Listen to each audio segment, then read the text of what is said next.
What's up, Winning Wealthers out there? It's Jeff and Brock. We're back here, Winning Wealth podcast episode number 7. Today we're going to be talking to you guys about networking and our framework for networking, how we approach networking. It's such a crucial thing when you're looking to grow yourself, grow your business. And we're actually holding an event, the Winning Wealth Commercial Real Estate Summit here in Milwaukee, Wisconsin on September 29th and 30th. Go over to winningwealth.co. You can implement some of the strategies that we're going to talk through in this episode today. Tune in. I hope you guys enjoy, and we'll see you on the other side.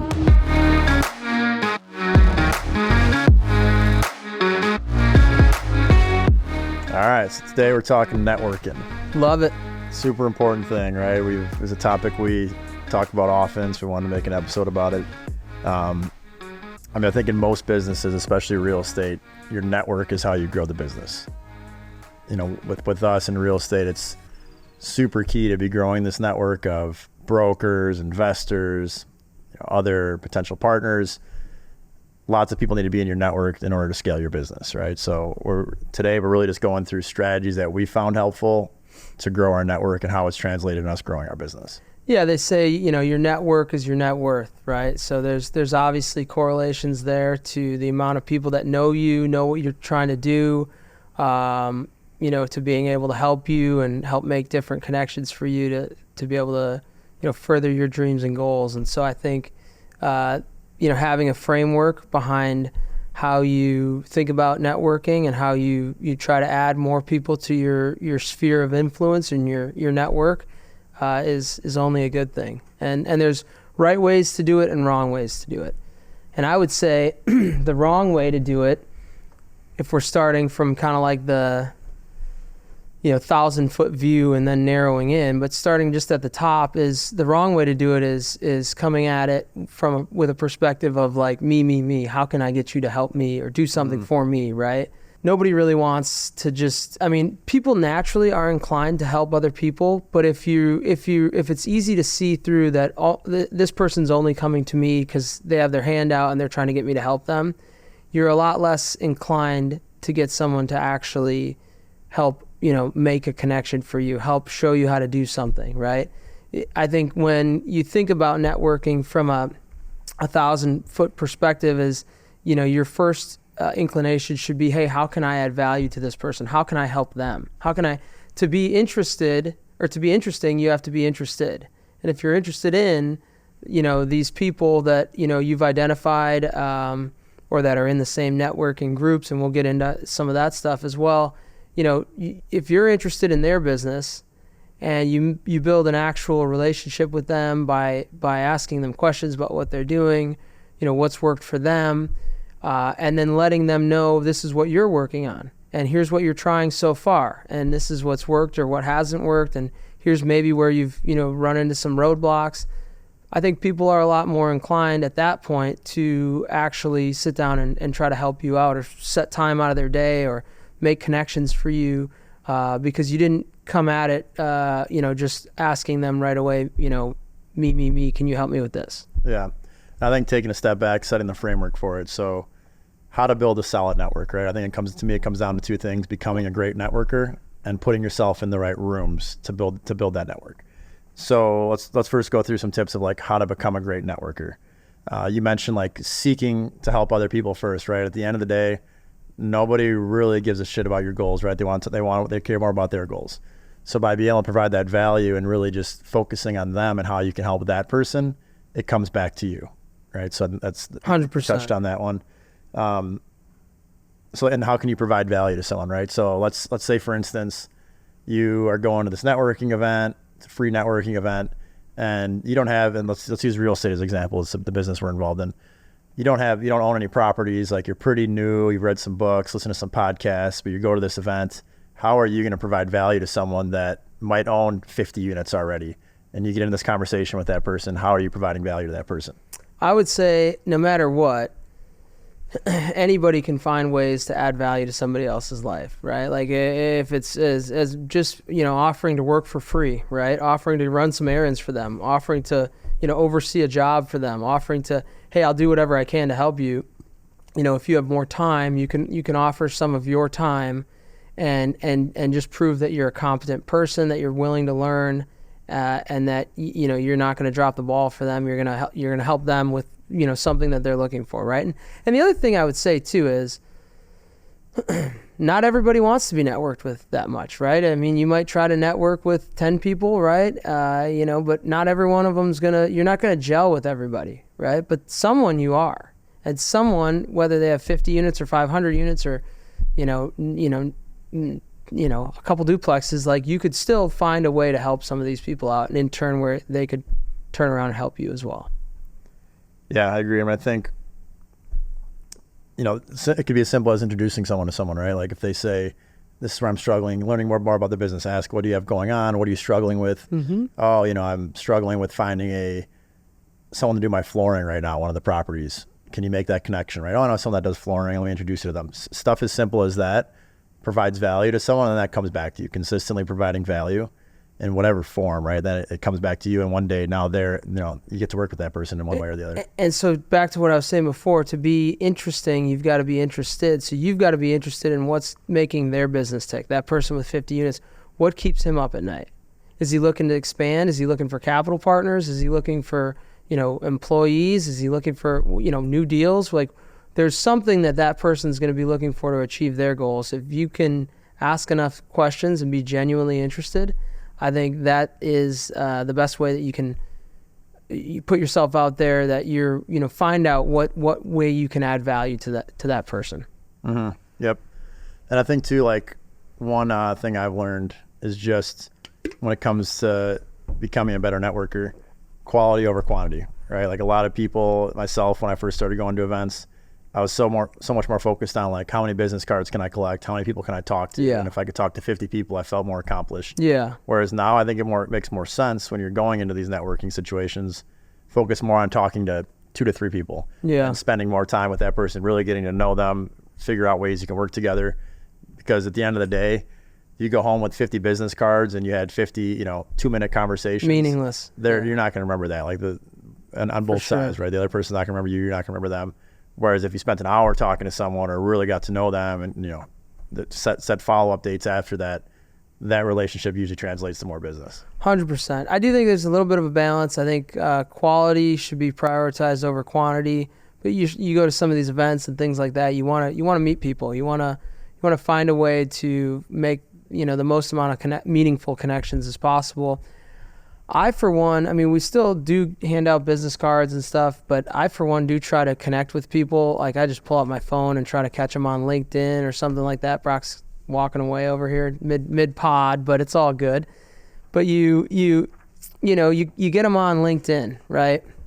Now you're connected with them, and hopefully you can get their, some of their contact info. If you can get their cell phone or an email, that's great. If not, it's easy enough to just as easy to get them on LinkedIn as it is to hand over a business card. You get them there. It's electronic. It's digital. It's easy. You could send them a message and figure out a time to get together. That's what I try to do. Business cards are, they work, but I don't always have them with me. Yeah. I think business cards are a little, nowadays it's social media more, right? Like LinkedIn, Instagram, whatever the platform is generally. Yeah, the kids are saying get them on IG. Yeah. Get them on IG right away. You kind of see their life more. You're more interactive with what's going on compared to business cards. Like, most people just throw them away or end up buried in a CRM somewhere. Yeah. So let's talk about, like, there's 2 different type of people, right? Generally, extroverted, introverted. You could use those words, and I would say it's a good example here. I'd say you're more extroverted person. I'm more introverted. Yeah. And looking back at me, right, being more introverted, I remember the first time I started going to networking events when I was just getting started in real estate, read a couple books, listened to some podcasts, and I'm going into these rooms and, like, felt like everyone else in the room had already done a deal or more experience than me, and I was just nervous, right? Like, I haven't done anything yet. How do I have these conversations with people when they're so much further along than me? I remember just, really having to, like, get out of my shell to actually go up and talk to this person that, own 3 units, right? It was like such a daunting thing to be like, this person's already investing in real estate. So, like, any tips first off for the person that's, because I think the extroverted person naturally goes into those environments better, right? They'll just start talking and feeling comfortable. But for the person that's not is like that, any thoughts? Yeah, my thoughts would be, First of all, I think the best way to think about it for someone that's very introverted, or for anyone in general, is networking's not super easy or natural for anyone. Even someone like me that is more extroverted, it's not like I can just walk into any networking event and just be like, oh my God, I'm meant to be here. Like it just feels so natural and it's awesome. Like that's not the case. Everybody walking up to strangers has a little bit of a uncomfortability around that. So you got to understand that everybody else is feeling the same way you're feeling, And then you also got to understand that everybody puts, their pants on one leg at a time too. And like whether you're older or younger, whether you've accomplished a lot in business or not, like where you are right now is not indicative of where you're going to be in the future if you're putting the right actions forward. So you got to kind of, get comfortable being uncomfortable. You got to understand that everybody else feels that way too. And you got to push through. And that's what I would say. And then seek to add value. And if you do those things, you'll be fine. How did you kind of get over it? Like, what was as you look back? I mean, I think I started, I consistently went to the same networking event. I got lucky. There was one like 3 blocks away from where I live, and there was this group in Kenosha, Wisconsin that was meeting, every couple weeks or so. So after I started like actually getting to know these people, and I became less nervous, because then I was kind of like a regular there, and felt more like I was part of that group. Yeah. So I think that's a great thing too, is like going to any networking event is great, but like if you can consistently go to the same one and become friends with the host of the 100%. Event, and then you just kind of walk in more comfortable. Hey, they know you by first name. You're kind of more involved in that group. And then as you continue, I remember like with that group specifically, like, not to sound braggadocious, right? But it was like I kind of started growing. I don't know if that's a word, but what word I can think of. But like I started like, I scaled pretty quickly, right? So I went from like being a complete newbie in the room to like all of a sudden, like 6 months later, I was like one of the biggest investors in the room, and all of a sudden like the dynamic switch, and people were like, "Oh shit, like, what are you doing again?" So it's cool seeing that, like, total experience there. That's a great point. I mean, if you can get connected with the people that are putting it on, the hosts, or what we did too was start our own networking group. We started Wisconsin Apartment Investors.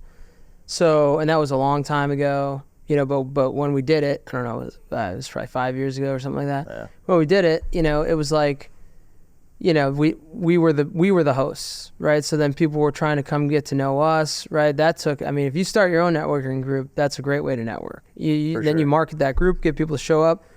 You become sort of one of the authority figures in the room, whether or not you have, more experience than the other people that are even in the room, but you usually will. So, and that transitions well into the second part of this, right? Like getting in the right networking rooms. Like, how do you find the right room to be in? And like, so I think to me, it starts to figure out what your goal is, right? If your goal is to buy a property or to start a business, right? Like you want to find a networking group that's tailored around that generally. And, finding the right group of people, right? If you're just starting out, you might try to surround yourself more with like a beginner level group. Whereas if you already have accomplished a whole bunch, you might try to find your way into a room that's going to match more of where your experience is and where you're trying to go to. So let's go through like some tips of like figuring out what the right room to be in is and how you get yourself into that room. Yeah. So, once you identify your goals and, kind of figure out where some of the people that have, potentially like mentors, people that have done what you are looking to do, figure out where they hang out. What do they like to do, right? Is there a particular restaurant that they go to, right? That they're really well known, a country club. There's different clubs different business clubs within cities. There's different, and there's clubs online, Facebook, Bigger Pockets, LinkedIn has certain groups, right? So it's trying to narrow down where these people hang out that have accomplished what you want to accomplish in business or life or whatever else, right? What's important to them, and then showing up and hanging out there, right? So I think a great example is the country club that the champ, again, we'll talk about it in another episode here soon, but Proctus won a big member guest event with our other partner, Adam. But so the champ here is, joined a country club, And there's a lot of high-powered business people there that they're doing a lot of awesome and unique stuff, own a lot of real estate, own a lot of businesses. And Brock's in the room with these guys, and he's getting to know them. He's not asking them for anything, not capital, not whatever, right? But we have met some folks through there that we can do deals with, and we met our cost seg guy through there, and all sorts of other people, financial representatives, attorneys, and so on and so forth. And I think that's a great group to be in. I'm looking at other clubs similar to that as well, because the club I'm looking at has a business networking group on a weekly basis, has a real estate networking group on a weekly basis. They have a wine club and a cigar club and a whiskey club. I probably got to not go to those as much and go to the other two more, and the gym. But those are also good ways to meet people in a relaxed setting. Yeah. And expanding on that, I would say, like, when you're first starting off in whatever business venture you're going into, right? Like, it might not make sense for you to drop several thousands, tens of thousands of dollars to get into these rooms. So there's so many free rooms you can get in, local networking events. Any place, unless you live in the middle of nowhere, like go on meetup.com and whatever you're trying to get involved in, there's a networking event. If there's not one, definitely start one, right? But so, like, starting off, you can go to these free events, or you could find a low cost event or an online forum or a low cost mastermind event, pay a couple $100. Like, those are very easy, low barrier to entry rooms you can get in and work your way up in business. But then, like you said, there comes an inflection point where you've accomplished a certain milestone in your business, and now these rooms could still be beneficial, and maybe you spend some time in there, but you graduate into a better room, right? Like a higher class room. And that's when it comes to things like a country club, right? Or like going to an event and paying for that VIP ticket to sit in that room or go to that after party or after dinner. 100%. So I think, for us, like, we've both experienced this, right? Like, I started off, again, free events, spending a lot of time in these rooms that were free rooms. There might be a lot of newbies in there, and you kind of just build those relationships. But now it's like, when we go to an event, we're paying that higher ticket cost to sit in those better rooms and get access to those after parties. The country club stuff, right? Like, I pay over 10 grand a year to be involved there. And I feel like I'm more than 10X that investment just through the deals we've done through there and the relationships we've built. So I think you don't need to, like, focus so much on, like, how do I get in that room right away? Like, work your way up to it, unless you're already at a point in your business where it's like, it makes sense to dive right into it.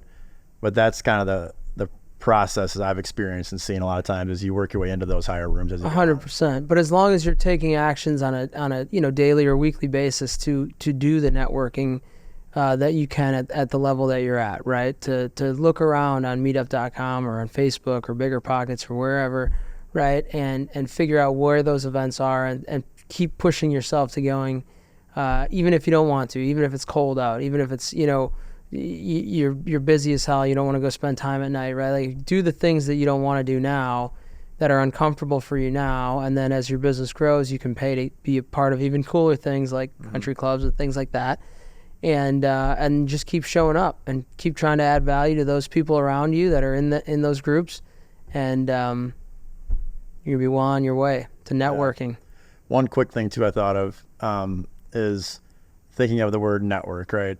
It's also can apply to your friend groups. Like, what's the saying? Like, the 5 people you surround yourself with, or I forget whatever the rest of it is. You're the sum of the 5 people that you're closest with. Yep. So, like, just friend groups, right? Like, personally, right? And I feel like a lot of people go through this, is like friends you might have had several years ago or in high school or whatever, right? Like, still friends of yours. Yeah. But as you continue to grow in life and your career, a lot of times those friend groups change, right? And, like, for me personally, like, I try to surround myself and hang out with people consistently that are ahead of me or on a similar mindset. So we're, the conversations we're having are beneficial, right? For growth and whatever it might be, like personal life, health, wealth, happiness, right? Like, a lot of those conversations with the group I'm hanging out with now, that's like our goals, right? Where a lot of conversations head. Yeah, there's no doubt about it, right? I truly believe in that. You're the sum of the 5, people that you associate with most. If you hang out with a bunch of people that are not really trying to improve their life, not really striving for any goals, it's going to be really, really hard for you to be to have a growth-oriented mindset and to succeed at whatever goals that you're looking to do. But if you hang around 5 other people that are all high performers, and they don't even need to be in the same like business or whatever, but they're just they're high performance, goal oriented, growth oriented people that are figuring out how to succeed in their own way. It's going to be much easier for you. Birds of a feather flock together, and a rising tide lifts all boats or something. There's all these quotes. We just dropped like 4 of them on them, good. and right off the dome. And it's true though. So you want to get around the people that are also trying to do the same things and thinking about life the same way. And that's not to say to not be friends with the people that that you were really close with in certain times. I've got a huge network of a lot of great friends and brothers and people that are really, really close to me, and but that I maybe don't talk to as often anymore, but I still try to keep in touch with as many people as possible. It's not like oh my God, I got to get rid of these people because they don't have some of the same goals that I have, right? It's not like that completely, but it's just monitoring who you spend the most amount of your time with. Yep. And watching that closely, because and you might have 4 really, really solid people, and then there might be a 5th one that's like, man, maybe I'm getting weighed down here. I don't know, right? So you got to think about that stuff, in a certain sense. Yeah. All right. Well, I think that's kind of wraps it up there. So That's a wrap. Liquid Death. Get out there and do some networking. Thanks for listening to the episode. Today's episode, we talked about 2 things with networking. 1 is becoming a great networker. Number 2 is getting yourself in the right room. So for me, some takeaways on becoming a great networker: quality over quantity. Focus on building meaningful relationships instead of talking to as many people as you can when you go into a networking setting, and seek to help other people. Focus on them and how you can provide value to their business and life instead of solely focusing on yourself, because it'll come back tenfold. Second was getting in the right rooms. When you're first starting off, you likely are going to be focusing more on the freer rooms, right? Like go to meetup.com, find local events, generally free events, go on the online forums, a lot of great resources you can use to get into those rooms with relatively no cost. But then as you get to a certain point in your business, you'll work your way into the more exclusive rooms, right? Where you're paying money to get into these rooms, and there's many different ways you can implement those to grow your business from there. On that topic, we're holding an event September 29th, September 30th in Milwaukee. Info can be found at winningwealth.co. That's winningwealth.co. And it's a big real estate summit we're holding. And with specifically tying back to getting in the room, is we have 2 options. We have a general admission option where you can pay a couple $100, be involved with the big group, see the speakers. And then we also have a VIP component, which takes it a level further, where you're going to be in the room, but you also get to attend a VIP dinner, a VIP cocktails, get to meet the speakers, meet other people that are in that same point that you're in with your business. So figure out which ticket option makes sense for you, but we'd love to see you there. Thanks for listening.